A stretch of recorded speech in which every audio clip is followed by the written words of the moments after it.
Hey, Pleasant Grove. Welcome to our midweek Bible study session number 2 as we go through the book of James.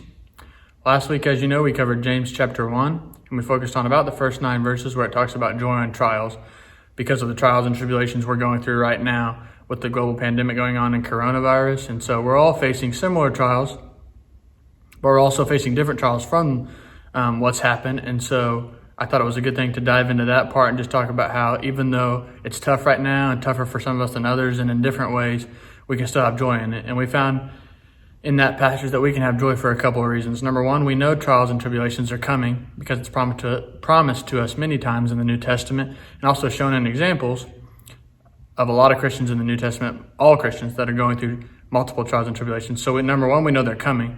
But number two, we know no trial or tribulation we can go through is bigger than God. And if we lean on Him, if we trust in Him in those times, in these times, He's going to bring us through better, and we're going to have a stronger relationship with Him because of it. We also talked about how in this time when we're having to quarantine and self-isolate and having a lot more time on our hands at home and everything, this is a great time to grow closer with Him by spending more time in His Word and in prayer. There's no better way to get closer to Him, to have a better relationship with Him than talking to Him every day in prayer, and also spending time in His Word and gaining wisdom from it. And so with all this extra time, this is a great opportunity to spend more time in the Word and in prayer. We also talked about how this is an opportunity to reach out to your one. As you know, we ended our Who's Your One series recently where we picked out one person and we promised that we were going to pray for them, that we were going to seek opportunities to share the gospel with them, ultimately hoping to lead them back to Christ. So this is a great opportunity now to share the gospel with your one because of what's going on, but also we also talked about how it's a great opportunity to share the gospel with all unbelievers because this is a time when people need a refuge. And there's crisis obviously, but there's a lot of worry going around, fear and doubt, and they need something to trust in because they don't know if anything good is going to come from it. But we as Christians know that we can see the good in it right now, and we know that good is going to come from it, and we need to share that. We need to share the good news of Christ, and this is a great way. I know it's hard right now because we can't really do anything face-to-face or too much face-to-face and too many big groups or anything like that. We can't meet here, obviously, but we have a lot of ways that we can with technology and everything to reach out through social media, through personal text, emails, calls, whatever you want to use. This is a great opportunity to reach out to your unbelieving friends and community and share the good news of Christ with them. So we're going to be going through James chapter 2 today, which talks about having a genuine faith. It talks about in the first part having no partiality or no favoritism in your faith. And then it goes into the second part, which we're going to focus on today, which is faith in action. So let's go ahead and start reading there in James chapter 2. We're going to go ahead and start in verse 14.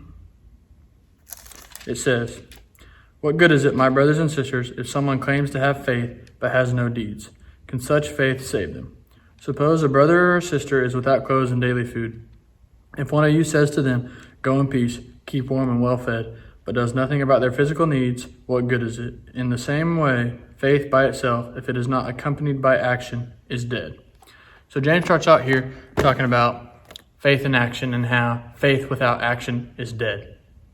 We can't, as Christians, talk about having a faith and come to church every Sunday or listen to this every Sunday and talk about what great faith we have and think we have it without any action. If you don't have an action, then it doesn't look like you have a faith. And James says here, you prove your faith by your actions. He goes on to say that you can't have, if someone was to say that they have deeds and we have faith, theirs is better. No, they're both wrong. If you have just faith without action, that's not it. And if you have just action without faith, it's not the same. You prove your faith by your actions. And so that is what he's trying to say here, is that a genuine faith, a real faith, takes real action. He goes on to give us some examples about people we consider righteous that were called righteous because of their action and their faith. First off, it was Abraham with his son Isaac. Very well-known story. We know that he was asked to sacrifice his son Isaac, and he took him up to sacrifice him and was about to do it, and God eventually intervened and gave him a sacrifice, but it was real genuine faith because he was willing to sacrifice his son, which seems insane. It seems extremely hard to do.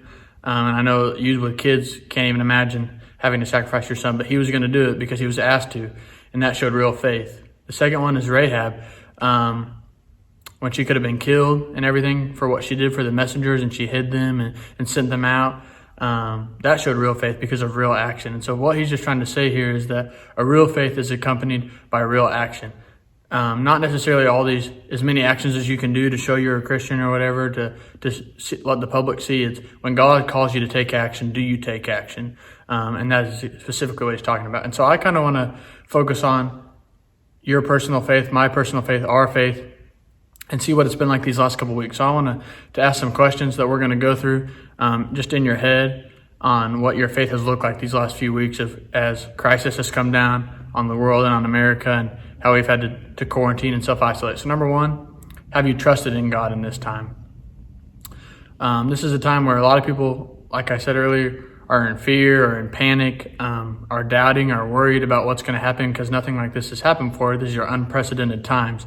And so when this first came out, and even now, are you trusting in God that this is his plan, that good's coming from it, right now, good will come from it eventually, and through it all, it will be good, and we will look back on it and say that good came through it. So number one, are you trusting him during this time? Number two, have you spent time in his word or in prayer in this time? Just at all. I know we've talked about having more, but we'll get to that. But just have you spent any time at all? If not, that's a problem as a Christian. You say you have faith in him and you're going to spend time with him and grow with him. And if you're not, but that kind of leads into, have you had more than usual?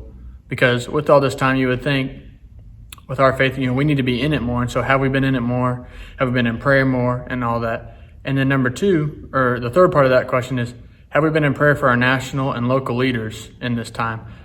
This is unprecedented for them too. They're making big decisions and people are going to be mad no matter what decision they make. And are we in prayer for them that they will be led by God, that his wisdom will be put on them in this time? Our real faith needs to take real action here, and we really need to be praying in this time for all our leaders, for our church leaders, for our local leaders, for our state leaders, national especially, as they're coming in and putting guidelines down for us and trying to get through this pandemic with as least amount of casualties as possible and try to slow the spread. And so our real faith needs to take real action here as we go through these times. And we need to be in prayer for what actions we need to take in this time and what God's leading us to do.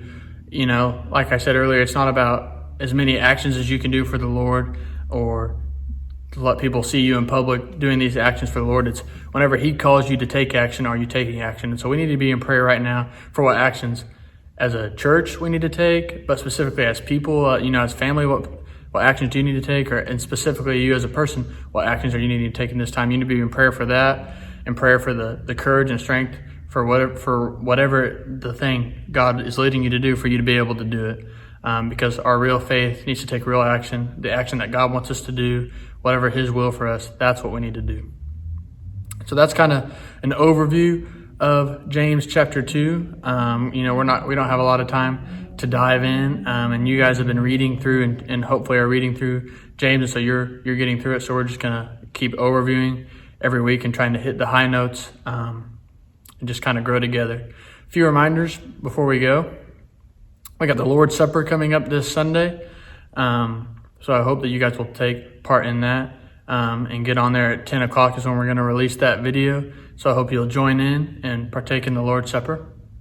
Number two, I want to encourage you guys to share this video with people. Number one, people who don't have a church home, or just people that are looking for stuff like this, for weekly Bible studies, because they're not being able to get it at their church or at any church. If they have their own church, obviously we want them watching their own church, but people that don't have a church especially, we hope that you will invite them to watch and grow with us. And then also it's a way to promote Pleasant Grove. We're still trying to get our name out there and everything. This is a great way for us to promote ourselves with these videos, and so we'll ask that you do that as well. We love you guys. We're praying for you guys, and we hope that you're doing well. If you guys need anything, let us know, and we'll see you next time.